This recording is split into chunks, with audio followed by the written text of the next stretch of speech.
Polaris. It's stars in the sky. No, it's not. It's missiles. Oh my gosh. It's the CoCo Show 21.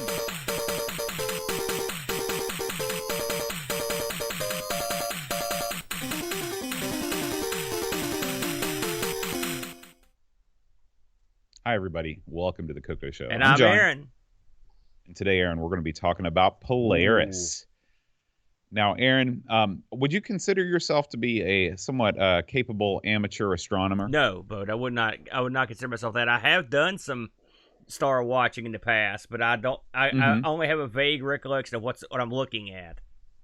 Yeah. I mean, what do you? When was the last time you think you went stargazing? You know, we used to go to a place in Kentucky. It was called, I believe, it was called High Bridge. And it's exactly what it was. It was a bridge, but the funny thing is, it was an abandoned 2-lane concrete bridge that went over this like chasm. All right.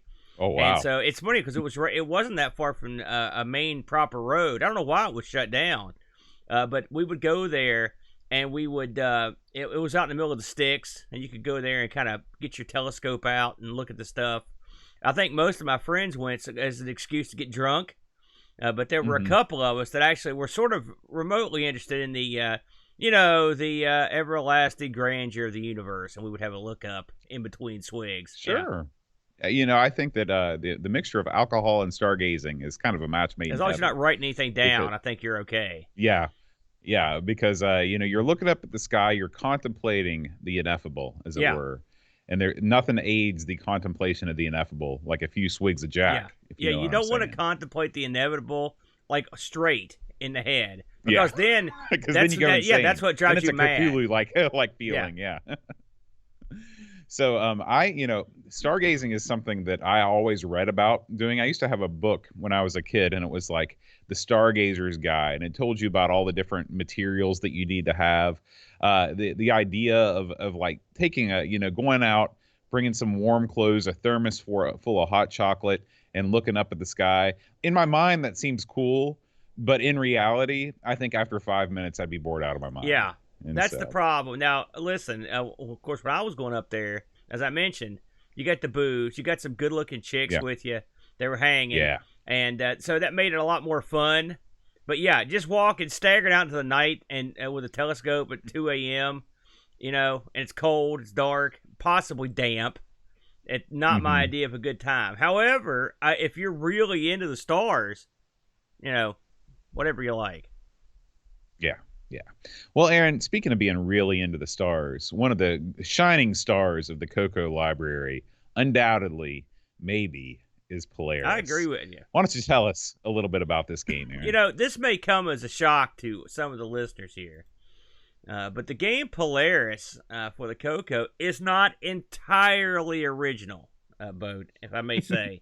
Shocking. Believe it or not, this was based on an Atari arcade game, very famous game, called Missile Command, Bode. Have you played this in the arcade?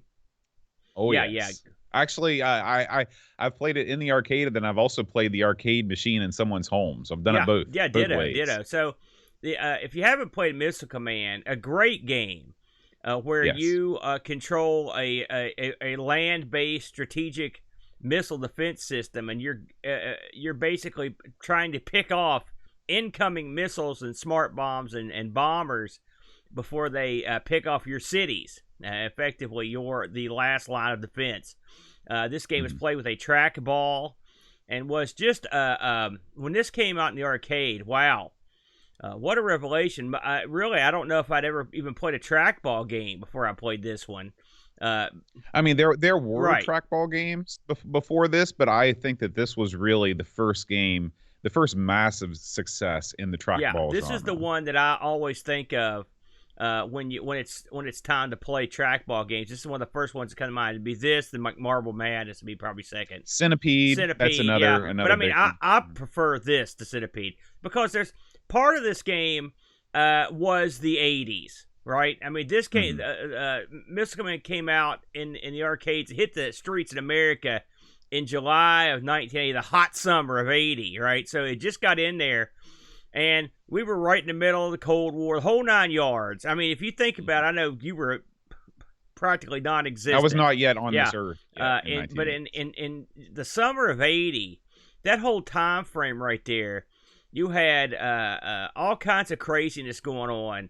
I believe that was the year that the U.S. actually didn't participate in the Olympics. I think that was the year it was in Moscow. That's right, and of course the Russians they returned the favor in '84. Of course, that cleared the path for America's sweetheart, West Virginia's own Mary Lou Retton, to take the gold. Yeah. But I digress. But when this game came out, this stuff was on everybody's mind, is what I'm saying, Boat. Scary. It could happen, you know. In fact, when this game ends, this is the first game I saw that when you lose all your cities, it just says the end in big letters. Right. Apropos, Boat. And so, as you can imagine, a game like Missile Command got ported to every conceivable machine. Well, guess what? No one's porting Missile Command to the CoCo, stupidly.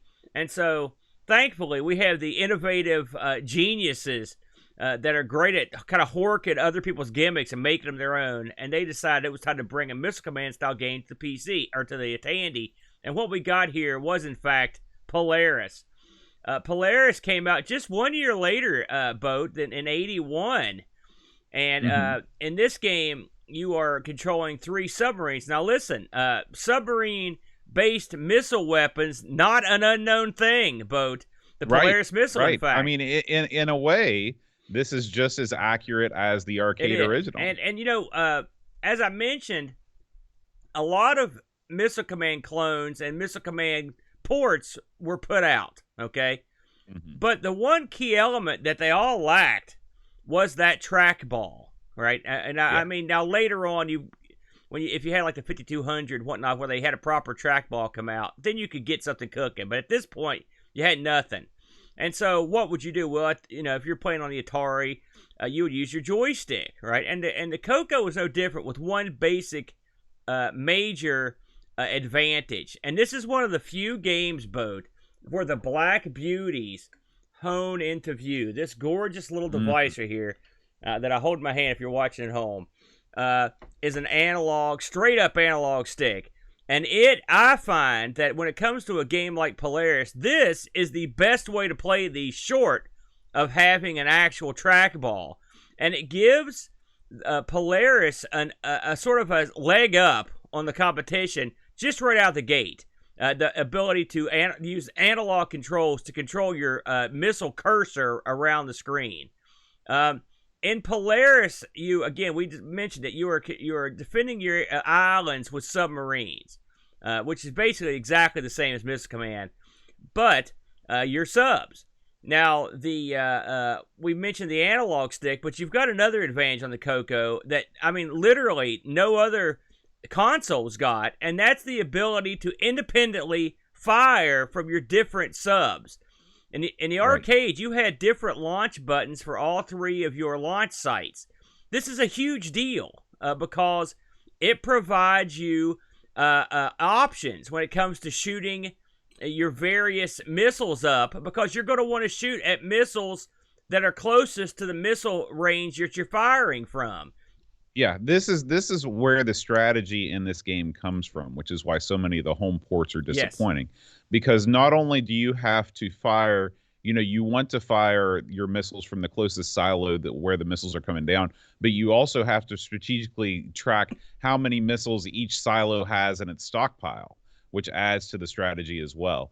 And so, like I went and I replayed the Atari 8-bit port of Missile Command in preparation for this show. And this version, just because of that one reason, well, also because the analog stick that's found on the CoCo, you're dead on. By the way, this is the first time I ever took the self-centering mechanism off the deluxe joystick. Aren't you happy you had that thing? Yeah, absolutely. So those 2 things really put this head and shoulders above the competition out there.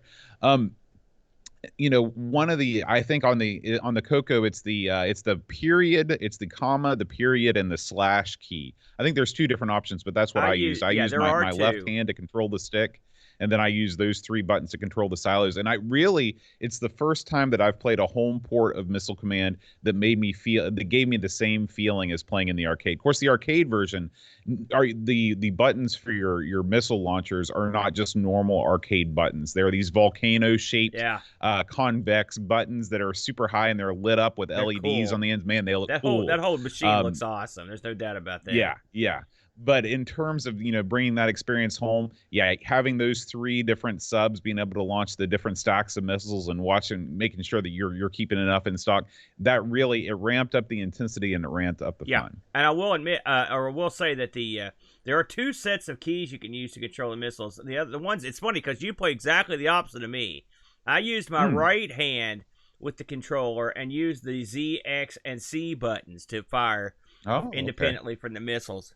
I think that's more accurate to the arcade version, because I think that the 3 buttons are on the left side of the trackball on the arcade version. Listen, I thought the good thing is depending on your handedness, you're covered either way. Mm-hmm. Of course, this game also supports 2-player hot seat action, so you could also have you and your buddy both on the keyboard. Now again, it is hot seat. It would have been awesome to have like simultaneous, wouldn't it, both? That'd be a real treat. Yeah, that would be great. Now, when this game meanders to a beginning, you think to yourself, man, the CoCo is really looking slow here. Because I played this years and years ago, and when I first fired it up back in the day, I was not that impressed, to be honest with you. And part of the reason is it took me a long time, longer than I care to admit, it took me a long time to figure out you could fire from all 3 subs as a kid, and I remember being irritated by that. Because I had to use the keyboard. Now as an adult, I've got a little more appreciation for it. But when this game starts up, the missiles just sort of slowly meander down the screen, and they take their time. And it makes you feel like that the CoCo is so slow, And I thought to myself, my God, this did not age well. This is really slow, and it meanders along for a couple levels, And then all of a sudden, you start to see it. And what you start to see is the CoCo screwing with you. It can actually crank these missiles down the screen at an alarming rate. Well, I don't think it's screwing with you. I think it's actually attempting to provide you with somewhat of a learning curve. Right. But I mean, you got to admit, when it first came on, you had to, in the back of your head, you thought to yourself, man, these missiles are really slow. Well, I was enjoying it, because let me tell you, I'm no great shakes at Missile Command, because it does not start you out nice and easy. It starts out pretty intense if you play the arcade version.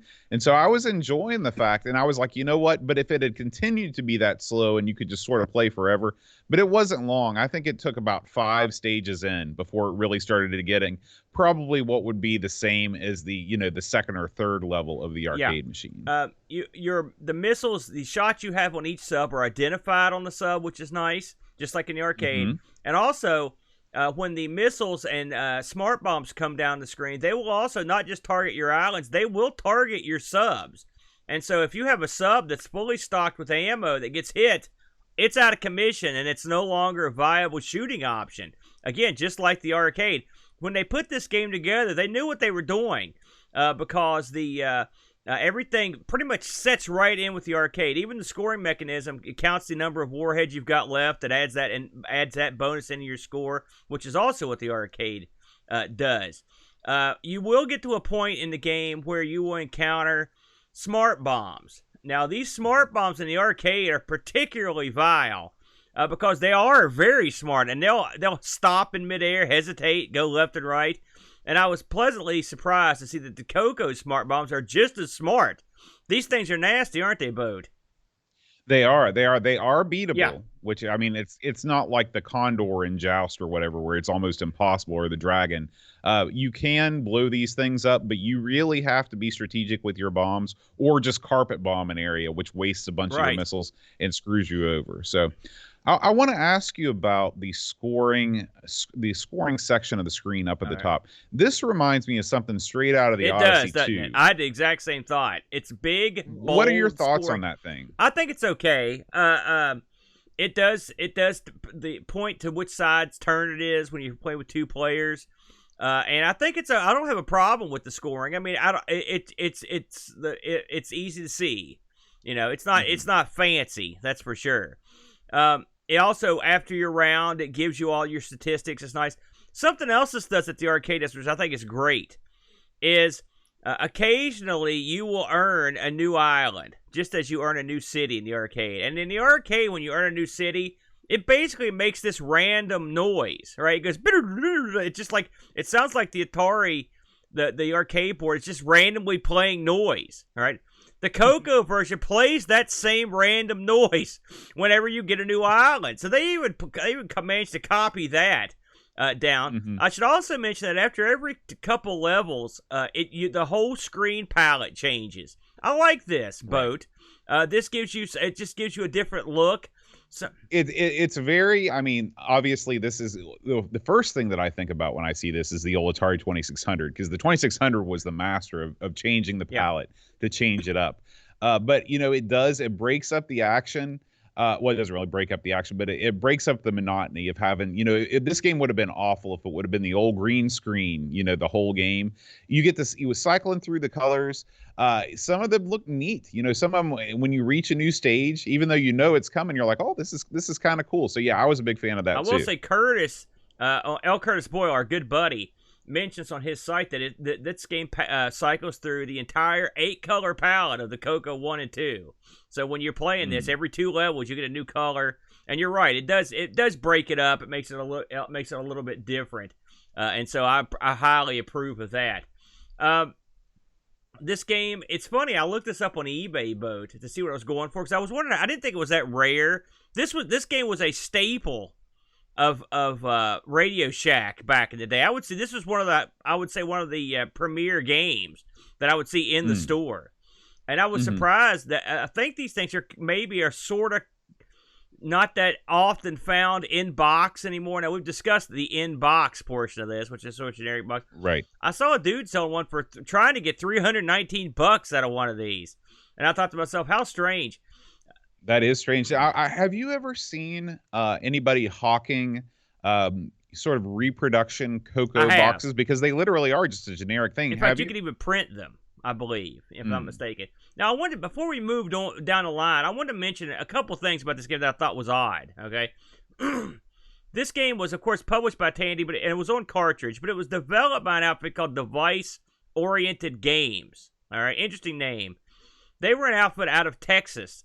They were founded in 1979 by a guy. Now, as far as I could tell, this was a one-man operation, R.A. Arnstein. Okay, now I got this information because on Curtis's site as an author, there is no author, and Moby backs that up. There's no one that is known as the author, but Curtis has Robert Arnstein as the likely author. All right, which is possible, and he may have some inside information.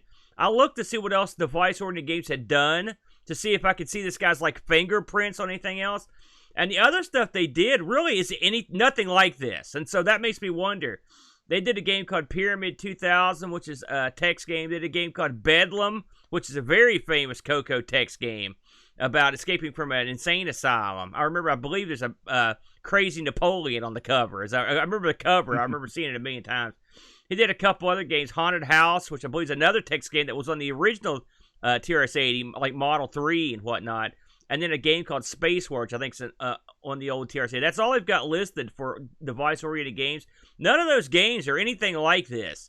And so I looked around. I mean, if Curtis can't find the guy that wrote it, probably no one can. But I didn't see any evidence as to who could have possibly wrote this. And it's a shame, too, because they did such a good job. It'd be nice to... it'd be nice to get my hand. One other little bit of trivia that I thought was amusing. On Moby, they have a little trivia section, and they mentioned that this game was in Spinal Tap, the movie Spinal Tap, Boat. Polaris was. Yes, there's a scene, and I vaguely recall this. There's a scene where they're in the bus. In the tour bus, Do you remember that? I've seen Spinal Tap a million times, and I never... For some reason, I always thought they were playing with an Atari. Like I saw an Atari 800 in there, but I guess you're right. I guess it's one Polaris. of the guys, David St. Hubbins, is at the front of the bus trying to escape with his girlfriend by saying, "Yeah, but they got the new game back there. thought I'd have a look at the new game. It's a submarine thing. That's what this. Oh, wow. So, yeah. There you go. That's great. There's your wacky bit of trivia for today. A very odd one. I looked at some reviews on this, and of course, this is the kind of game that doesn't really get a proper review because in the old days, they just sort of said, "Hey, this is good" or "It's crap." And I read 2 different places that said they like this game. So that's pretty much, as far as I'm concerned, that's positive press when it comes to Polaris. But I had to say, we've played a lot of CoCo cloned arcade games over the years, and God knows I've played a million. And I would put this, if not at the top, near the top. I mean, granted, the game that it's cloning is not as complicated as like a Donkey Kong or a Popeye, but this is every bit as accurate. In fact, I would go so far to say I've never played a more arcade accurate version of Missile Command than this. What do you think? Yeah, I think for the time period that it was released, this would be it right here. And it does make you wonder about, all of the other versions, including the official versions of Missile Command. You could have still controlled the reticle with the joystick and opened up the keyboard to launch the missiles, from each 3. Now, that said, maybe, I've never played the 5200 version of Missile Command, and maybe there was a special version because the 5200 controller had those, it had the whole keypad on there. That might be worth checking out to see if you do get to launch from multiple silos. But I know for sure in the Atari 8-bit version, you just have the one silo that basically just keeps refilling. See, I was going to ask you about that. I don't think I've ever tried this on the 8-bits. So you're telling me they did not follow suit with the No. Now, I will say that graphically it destroys this version. It looks much more like the real arcade game. But control wise, this has got to beat. Yeah, it's got to. I think it's a winner, but big winner.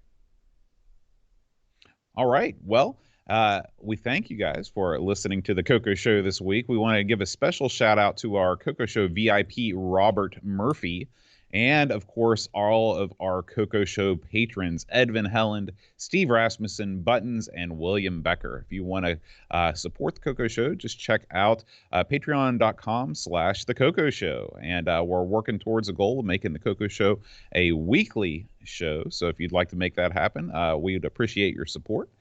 And Aaron, for the next episode, I have not thought about what game to play yet. So. I've already pondered. Hit me. Let's do it. We haven't done it for a while. Let's get back into the racing genre, Boat.